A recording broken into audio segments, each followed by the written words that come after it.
YouTube, I am Gregory here with Edgar. He's on his phone and trying to draw, I think. I want one of these.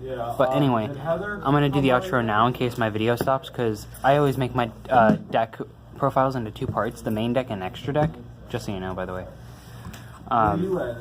Anyway, right now, we are going to do deck profile with Devin. I also have a YouTube channel. Crappy Duel is 51520. I do YGR Pro videos. I've seen it. They're very bad. I'm hoping to do deck profiles, and I am going to start Pokemon Wi-Fi battles in the future once I get better technology. Yeah, no, so dude, let's have trust that me. progress. Yeah, me and you will do that together, man. Alright. And if you haven't heard, Konami's announcing a new tournament. You will be able to see me and Devin on a team with Edgar, Roman, and one surprise person. It might be Evan. But anyway, you'll see us there. Hope we win. Give us all the love in the world. We're gonna win. But any other words? No? Now let's get started. Let's get started. Alright, for the main deck, for the start of the monsters, I'm running 3 Buster Whelp. It is the main key tuner you want to have in your disposal, because basically you just normal it and then you get a Destruction Sword, which basically helps you go for all your lockdown combos. It also attributes itself to Special Buster Blader from Hand or Grave. Which is very good, and he does not run the new Buster Blader because it's basically really bricky. Yeah, I don't like it. You'll see And for why. those of you who say, oh, it's the equivalent of... No way. You gotta go OG with it. Yeah, I know. And for those of you who are going to say, oh, it's the equivalent of King of the Swamp, you are actually correct. It is the equivalent, but it's very bricky at the same time. Alright, let's continue. We have the 3 Dragon Buster. This is the other main tuner that we run. It's basically when it's equipped to a monster, it locks my opponent out of the extra deck. And this card can equip to a Buster Blader on field or while it's in hand. So that's very useful. And it is a dark tuner, so it's good for like Void Ogre plays. Yep. And real quick, we're going to do a deck profile on his, not only Edgar's pure Zodiac Kaijus, but his Fluffles too. Alright, so let's get... Of course, we have the OG Buster Blader, which of course is a card you generally want to see. You never really want to see more than one in your hand, because you are accessing it from deck. So it's very useful. Of course, it gains 500 for each dragon on your opponent's field and grave, and it's a level 7 for rank 7 plays as well. So that's just very useful overall as a good beat stick. Then we have the 2 Apex Avian, and yes, you probably guessed correct. I am running pendulums in this build, and you'll see why. But of course, as you know, I can return this to hand to negate pretty much anything. So, Which is actually very useful. oh yeah. And it's level 7, correct? Yes. More rank 7, please. 2 Kumungus. I do often find where I'm going against something I can't really kill, like Beals or Crystal Wing or something that just becomes a real annoyance. So I just run these. Yeah, when you did that to me today. Oh yeah, and also it's good for Sacred Sword for draw power if you need to have a level 7 in your hand. Yep. Next I'm running 2 Effect Veiler. It'll stop like those Drynit plays or Sage Masterpiece. or anything. Yeah, anything. Unless Masterpiece uses a monster as tribute. Yeah, basically anything that would like get an effect off summon, I can usually use this just to go ahead and get that negation. Yep. 1 Max C, of course. I don't really need to explain that. Just draw power. Yep. 3 Skullcrobat Joker. Because Skullcrobat Joker's at 3. Why not? Play 3. Definitely, because it lets you search pretty much any pendulum card you want. And it also is a generic level 4 for rank 4 plays. And you'll see what he plays in his extra deck, and I was very shocked. 3 Odd Eyes Pendulum Dragon. That's pretty obvious. It's the beat stick for the pendulums. This is basically just a generic level 7. And of course inflict double whenever it battles. And if it's in the scale, you can pop it during end phase to add a pendulum monster with 1500 or less attack to your hand. So you can access it later when you set your scales. Next I have 2 Shankai Magician. This is the lower scale I run. I don't run too many of the scales because of how easily I can access them, and it is a level 7. Also, if it's on main monster zone, it's basically a breakthrough skill against light monsters, which is very useful. Yep. Next we have 2 Wisdom Eye. I was going to bump it up to 3, but I think it would be a little bricky, and since I can search it with Odd Eyes, I don't genuinely have to run 3 of these. Of course, while this card's in scale, you can pop it to set a new magician in your scale other than Wisdom Eye.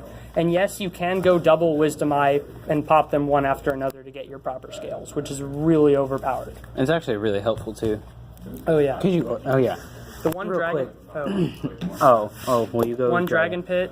It's basically, I'm trying to get another one. It's one of your higher scales. It's not the one I usually like to set in, but it is good if I'm trying to pop some back row. Yep. And real quick, this ancient fairy dragon mat. Oh yeah, it's my mat I use. So, gotta admire ancient fairy dragon. That Yep. ability with the field spells and special summoning. Just, it's a synchro that I think everyone kind of dismisses, but it does have some good potential in some decks. Yep. The last monster I'm running is One Time Gazer. I know people are going to say, like, it's bricky because you can't activate it if you control monsters. That's why you use Wisdom Eye to set it from your scale, and why it's only at 1, so you'll pretty much never draw it, because this is a 50-card deck.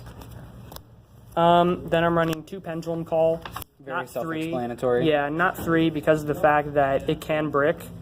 So And trust me, everyone knows when I first started this channel, well, my old channel anyway, and I did real life duels, I bricked what Pendulum Call so bad. And everyone's saying, oh, take it out, and I would not listen, so lesson learned. Yeah. And then ever since then, I ran either 1 or 2, because... Of course, the 2 Sacred Sword for draw power just bundles to level 7 on field of hand, draw 2. You Yep, only which play is 1 per very- turn, so. And basically all those high-level monsters are level 7. Yeah, which makes it really useful. Twin Twisters to get rid of back row that might be annoyance, like Strike, Warning, Bottomless, Lost Wind. Yep. Stuff that'll just be an issue. And since discarding isn't really too big of an issue in this deck, it's not a cost to pay at all. Nope, never. 1 Soul Charge. I recently put this in there because I've often found that if they somehow got rid of my whole board, I need to be able to recycle. Yep, and a bad part about that is you got to give up 1,000 life points. But if you're winning and if you're winning by like at least 1,000 or more, yeah, you're basically good. Giving up life points isn't really an issue in this deck because of how easy I can get off a lockdown. Yep, So and let's having also low admire life the isn't an issue. the P in the bottle, the Gatorade P. Oh my god. The last spell I'm running is Raigeki. Self-explanatory. It is Spanish, LOB. So that's just fantastic. We're gonna get you a Spanish card, dude. Alright, No, for okay. the traps. Real quick, Why a for Spanish card? for my deck, I have a German diagram in the mail, but still not here yet because I ordered it from Germany. Very bad. 2 weeks to come in, and then I'm gonna order a Of course, Spanish. Spanish. Are you Spanish? Should we continue? Yeah, we're gonna continue. 3 traps of Prologue, the Destruction Swordsman. This is the card you always want to see because this, Even though it basically- is common, okay. People say high rarity matter. It does not matter. This is common, and it came out in the new set. Not everything in the new set sucks. And this is what made the deck so overpowered. Like, Yep. I was playing the deck way before they got this card, but now the deck is just absolutely stupid. Because what this does, you send a can- Destruction Sword and Buster Blader from deck to grave, special Buster Dragon from extra deck, but it'll be And it's destroyed so- during and the it's so next turn. So basically, you could just run, like, Start a Spark and then just protect it. So that's very useful. Also, And you it's can actually banish really it. fun to do. Yeah, you can also banish it from grave to negate the destruction of a Destruction Sword card you control. So if like you're trying to equip like Dragon Buster Destruction Sword and special it, if they try to go like Twin Twisters, you can just banish this to protect it. And do not worry, my friends. We will be... 3 Reckless Greed. Oh yeah, 3 Reckless Greed. Of course, if you're playing Reckless Greed, you always got to run it at 3 for the draw power. That's just generic. Yep. And sorry if we seem like we're in a rush. He has to go, and I'm trying to explain. Yeah. 2 Destruction Sword Memories. You basically ditch it, and then you go Dragon's Mirror. Yeah, you always go Dragon's Mirror? Yeah. Because it's pretty basically much. Poly, but for dragons. 2 Storming, which of course just bounces back monsters. 2 Lost Wind. It's a better version of Breakthrough Skill. It also halves the attack, and if your opponent summons an extra deck monster, you can reset it, but it will be banished when it hits grave. Yep. 1 Bottomless, and then 1 Warning. And thank you guys. We'll do the extra deck some other time. Thank you for your time. You're welcome. Remember to subscribe to my channel, and thank you. Alright, like, subscribe.